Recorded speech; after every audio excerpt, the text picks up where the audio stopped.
Sony Pictures trying to recover here from a massive hack at Sony Entertainment. Private emails exchanged between directors, producers, talking about A-list stars like Angela Jolie, Adam Sandler. They were leaked. Many of the emails critical of the celebrities' personalities, their films. And the president was also the butt of a really bad, and I think racist joke here, as a back and forth correspondence went back and forth between executives at Sony. The media, well, they ran with the story, releasing information, including aliases even, of what some of the celebs use when they check into hotels. But what came out of this for me that was interesting, Andrew, was this whole line. David Boies now has been retained by Sony. He, of course, famous for many cases, including Representative Gore in Bush v. Gore, obviously in the recount, right? Yeah. And him saying, this isn't newsworthy, this is private information, this shouldn't be publicized. Basically encouraging news outlets to destroy anything that they've gotten and hinting at legal action if and they go ahead and use it. Aaron Sorkin, one of your favorites, yeah.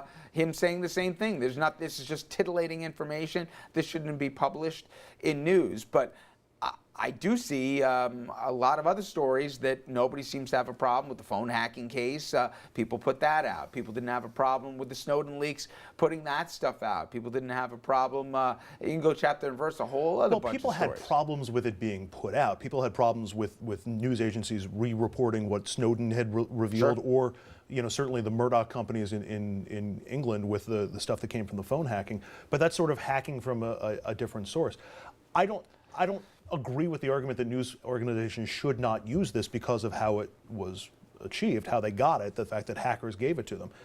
I have a bigger concern with the editorial content of it. I don't think a lot of it is news. I think a lot of it is tabloid and gossip and celebrity news, and I'm not big on that, and I think we probably have too much of that in our diets. It's like, high fructose corn syrup. But so I think newsrooms should check themselves and figure out why they're running stuff, and if they should run it. I have no problem with the decision, though, to run it if a company wants to. It's funny, Dominic, I don't remember people screaming about Donald Sterling's private conversations, the racist nonsense he was saying to the girlfriend or whatever, right? That got put out there, and that was private. That wasn't even emails between two, numbskull executives and what they were saying. To me, I don't get this Richard, argument. This thing should be, stand down. This is private information that shouldn't be shared over the news. Richard, I was really trying to duck this conversation. I really didn't want to go out there on this one.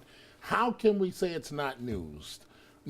A bunch of privileged people who are total hypocrites and phonies, saying things about other people, and making jokes. Notice what I didn't say yet. Don't look up at the clock. Oh, I said it. Oh, yeah. You said it. I didn't say it. I'm not going to say it tonight. I'll go mocking further. the President of the United States. Well, do you imagine? In the worst way possible. Why should they keep their jobs, and why should it be private? I'll go further. Do we imagine, let's be honest, let's be fair, if it was Murdoch and Roger Ailes who was having that conversation about the president? Do you know what would happen? Do you imagine what people would be saying instead of two left coast supporters of the president who've had fundraisers and everything else? Please, there's a double standard that these guys are getting a pass. But I didn't say race. I didn't say race. I didn't say race had anything to do with this. Took a break. I didn't say it. But let me just ask you, just to play devil's advocate. I mean, if I steal Jonathan's, diary and I hand it to Dominic to publish it, I'm going with it. Yeah, he might be going with it. But this can become a societal problem where we may have to consider some type of legislation that you can't, that there's going to be prosecutions. I think this is where the tricky part comes in. I think this is where it wasn't legally obtained. It wasn't legally obtained, and but wait, if it was the news agency, I'm sorry, the news agency obtained it legally. Legally, it's not the hackers obtained it illegally. No, but if it's me, if it's somebody, this is where I think it all gets murky, and I hate this gray area stuff. But if it's talking about, if I went on air and said, so here are the aliases that these starlets or stars go when they go to the hotels, what names they use. There's no newsworthy value of that. But if it's talking about what they're saying about the president or whatever else is going on, or they want to kill films or something, you can make the argument that it is newsworthy. And that's where I have a problem, where we're leaving judgment up to newsroom to decide. So I get your point, but all information isn't equal here, is it? No, it's not. And I mean, I agree with you and Andrew that it's not all newsworthy. And some of it is going to be newsworthy, what they're saying about the president. And also apparently this Christmas surprise that they're going to put out, which may have more to do with relationships with North Korea and China and other things. I mean, that's newsworthy. This is big business. But that said, I mean, we don't have legislation to protect us from these kinds of attacks. And I'm not just talking about Sony, but all of us, because the law hasn't caught up with this new technology. No. And this is going to be going forward. And we do all these dances that it was the hackers who got it, but yet we'll put it on and everything else. I gotta wrap here, guys. Guys, thank you all so much here. Thank you. All right, and a quick reminder, this Wednesday, it's going to be a big story in New York. Andrew's going to be up in Albany. The commissioners will announce where they will be locating New York State's 4 new casinos.